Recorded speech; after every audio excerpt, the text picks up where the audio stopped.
俺が食い止める。行くぞ。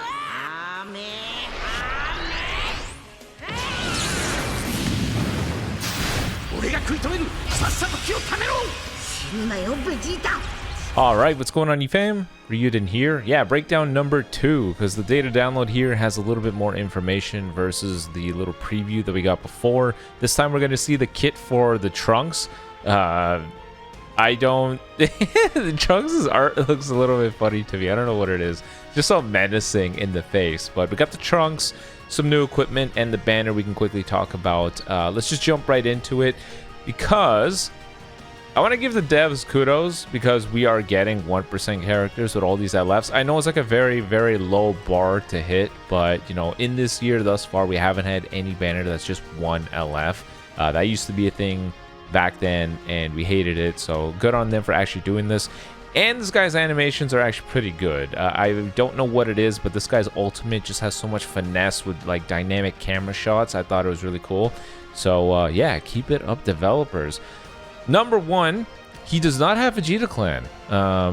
So this isn't going to be a buff for Vegeta Clan, which kind of stinks. But let's just see what Trunks can do. A big shout out to Hydros, by the way. The Dragon Ball Legends page over here is super, super helpful. This thing gets updated almost immediately when data downloads show up. So if you're looking for information, be sure to check that out. By the way, he's a range type, this Trunks. Main ability, this is the Saiyan power I desire. Randomly destroy one of your own cards and draw the ultimate arts card Buster Cannon combo. Randomly draw at most 2 new cards when you have 3 or fewer. Restore one health by 20%, key by 50. Cancel own attribute downgrades under normal conditions. Inflict all enemies with the attribute downgrade plus 5 sub count for 15 counts. Pretty good, pretty standard stuff. Him getting 2 additional cards is nice too, just to extend this combo. Unique ability 1, Obsession with Saiyan power. 20% to damage inflicted against Saiyan except for character Baby. Okay, plus the following effects when battle starts. 90% to damage inflicted, 70% reduced damage received, level 1 card draw speed, 60% key recovery. Just your usual standard stuff. This is always so crazy to me. 70% reduced damage received. Is that not nuts? 70%. Think about what that's saying. 70% reduction to the damage that this character is taking. It's just such a bizarre damage scaling that we're dealing with. And even with characters having up to 85% damage reduction, they still get melted. Isn't that nuts? We still see characters get melted with 85% total damage reduction. That is so crazy to me. This game's power creep is wild. The following effects occur when this character enters the battlefield. Draw a blast card, that's cool. Restore on key by 20, that's nice. 90% to damage inflicted for 15 counts. Holy crap. This is probably where the 1% ism of the character shows up, because if this character was an LF, this would just be permanent. But 90% damage inflicted, minus 5 to own blast arts cost for 15 counts, reduce enemy key by 30. Inflict enemy with the attribute downgrade, minus 15% to strike and blast arts power, minus 1 to arts card draw speed for 10 counts, and randomly destroys 2 enemy tags Sun family cards. What? That's funny. Is that the first time they've done something like that? Destroy 2 enemy Sun family cards? That's very funny. Very exclusive to Sun family. Okay. The following effects occur when this character switches standby. Shorten on sub count by 1, activates 3 times. Applies attribute upgrade, minus 15% to enemy sustained damage cut. Ooh! Hey, he gives minus 15% to enemy sustained damage cut effects. Damn, when was the last time we got a sustained damage cut penetration support passive? I don't mean like MVP 17 from the unique gauge. I mean like, oh, this dude just swaps out and you get that buff. Was it Yellow Goten? Wow, that's really, really strong. Minus 15%? Wow. Inflict all enemies with the attribute downgrade plus 10% to damage received as well. This is a really strong debuff right here. Second passive, Incomplete Merge. Knock enemy back to long range if a cover chamber is performed against a strike card. No surprise. Applies the following effects to all enemies every time when hit with an enemy's arts attack while this character is on the field. Reduce key by 5, plus 5 to all arts costs. Whoa. This part here is actually pretty big. It's to all enemies. So if your opponent thinks that they can just swap out to a different character and get the key and a guarantee card and be able to extend their combo willy-nilly, that's not the case. +5 to all arts costs. So it's essentially -10 to your combo ability right here. Applies the following effects to self every time this character uses a blast card. You draw a blast card next. Activation count resets when character switches. Restore key by 5. Restore health by 3%. Plus 50% to damage, blast damage inflicted for 5 counts. Oh, cannot be stacked. Okay, that's smart. Makes sense. Wow, so this guy has some pretty good burst damage potential. If he shows up on the field, he's at 180% damage inflicted. If you use a blast card, that's 230% blast damage inflicted. And this guy is guaranteed at least 2. 1 when he shows up on the field, and 1 when he uses that blast card. Nice. Okay. Oh, wait, that's something else. Oh, that's something else. Wait, applies the following effects to self when enemy performs a cover change while this character's on the field. Draws a blast card next and gets 30 key. The following effects occur when this character is defeated. Restore ally health by 20%. Restore ally tag GT powerful opponent or regen health by 10%. Destroy all of your enemy's cards. Inflict enemy with the attribute downgrade -1 to arts card draw speed for 10 counts. 30% healing to GT regen or powerful opponent. That's insane. 30% of your health healed by this character dying. That's crazy.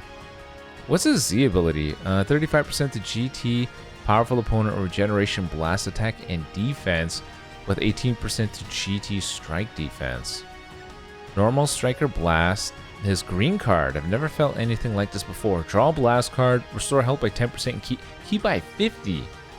100% to the next blast arts damage inflicted. Seals 1 enemy card randomly. Sealed card cannot be used for 10 counts. Inflict all enemies with the attribute downgrade -30% to key recovery. Okay. That is a lot. 100% to next blast arts damage inflicted. With that initial 50% too. Blue card, Buster Cannon. Deal massive impact, 30% to blue card damage inflicted for 3 counts upon activation. On hit, randomly destroy 3 enemy cards. Inflict all enemies with the attribute downgrade +20% to damage received for 10 counts. No endurance null. And it also... So Trunks doesn't have cover null anywhere either. Okay. He's going to be a bit of it. He has a lot of good debuffs and damage, but him having no cover null can be a bit tricky. But then again, he provides quite a bit here.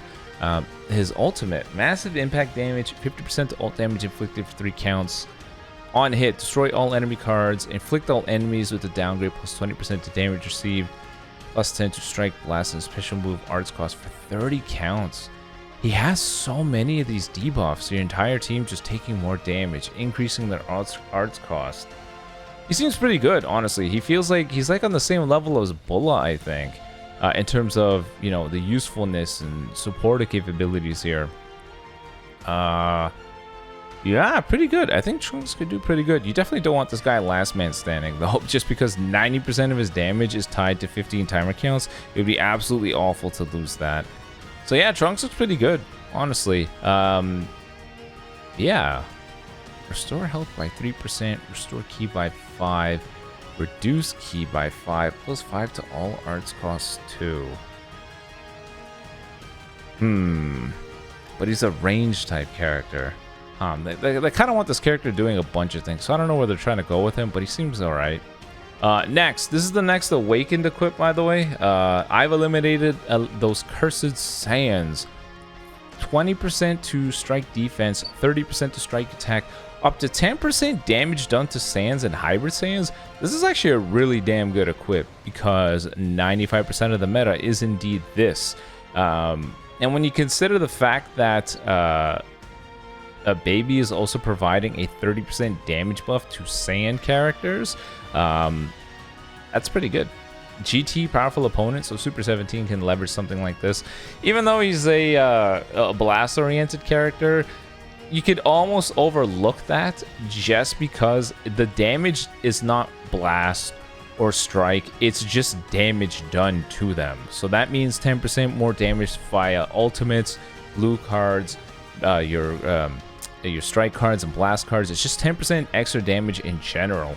You almost could overlook this simply because it's just 10% more damage inflicted in general. So that's pretty good. And then here's the banner. Here's the most interesting thing about this banner.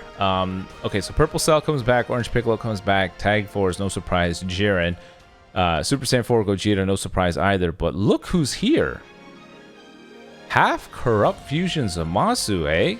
That guy would be a good Nemesis character. Surely he's getting a Zenkai. Here's another tinfoil hat theory. If they decide, you know, we are, what, 2 months away from the anniversary, what would be the strongest bait possible before the anniversary rolls around? I think Future would be a good option. I firmly believe that the 6-year anniversary is going to contain 2 tags. GT, because I think Ultra Super Saiyan 4 Gogeta will be the Ultra, but I also think the Dragon Ball Super Broly movie will come into play. That leaves one other theme. I don't think it's going to be Future, so using Future as a CC train before the anniversary would be perfect. And what better way to do that than to start with this guy's Zenkai Awakening? Zenkai this guy, give us like a tag Zamasu and Rose character, or like a new merged Zamasu, or just something like that with this guy's Zenkai. Wouldn't that be dope? Not to mention, this guy's blue card can't be absorbed by Super 17 because it's not a beam, it's an air blast. Isn't it funny how that little unique trait about his blue card will come into play now? So hey, I would love that. I'd love to see this guy get a Zenkai. I think he's going to get one just because his relation to the banner is just, you know, he doesn't really share much of the themes outside of being a Nemesis character, but even so, you know, he's not modern enough for you to not say, he's not modern enough to say why the hell would he get a Zenkai, and he doesn't have enough relation to everyone else here to say that's the reason why he's there. So the only thing that could imply this is an LF Zenkai Awakening with them transitioning over to the Future tag, maybe. At least that's what I think. That would be very, very cool. Either way, this seems to be all the things. There is a new raid too. We fight like Super Saiyan 3 Kid Goku. That guy would be a cool Zenkai to have just because Baby is strike oriented. He's a strike based character, and I think that guy and a good strike Z ability bench for the Spirit Bomb Kid Goku to protect him would be perfect. Because right now, GT's blue Zenkai buffer is crap. It's just the other Baby. So I think that'd be a good idea. Where the hell is Baby in here? I know he's in here somewhere. There he is. Yeah, he is melee type. He's a strike-oriented character. So if we had... so that surely means that his strike attack is going to be higher than his blast. You can just tell based off these base levels. So it would be a good idea if you had something like him, Spirit Bomb, Universal Spirit Bomb, Kid Goku, and then the Super Saiyan 3 Kid Goku gets a Zenkai, and then that means we got a Zenkai buffer for that blue, a really good offensive Z ability, because I think it's like 55% damage inflicted or something like that, I think in total. Let me just double check. Where are you? Where is the homie? Z ability. Yeah, 35% to GT or Sun family strike attack and defense, and 18% to characters that are both GT and Saiyan blast attack. Either way, you know what I'm trying to say. I think that'd be pretty appropriate. Good Z ability, good Zenkai, whatever. Plus he's the raid person that we're fighting. You get what I'm coming at. Either way, be on the lookout for the showcases that are happening. The banner drops in 3 hours, roughly the closest hour to whenever this drops. So best of luck to everyone that's summoning for him. And yeah, I hope he performs well. Red Green is the most popular tag team right now, and with him being yellow, that surely means that he's going to struggle a little bit. We used Ultra UI not too recently in the Boo Duo video, and even he had a couple troubles just because red was so prevalent, and he's like the best yellow character we've ever received in the game. So we'll have to see how well Baby does, but I think he has enough type neutral in his kit to do fine anyways. By the way, enough yapping for me. Be on the lookout for those, but until next time, guys, peace.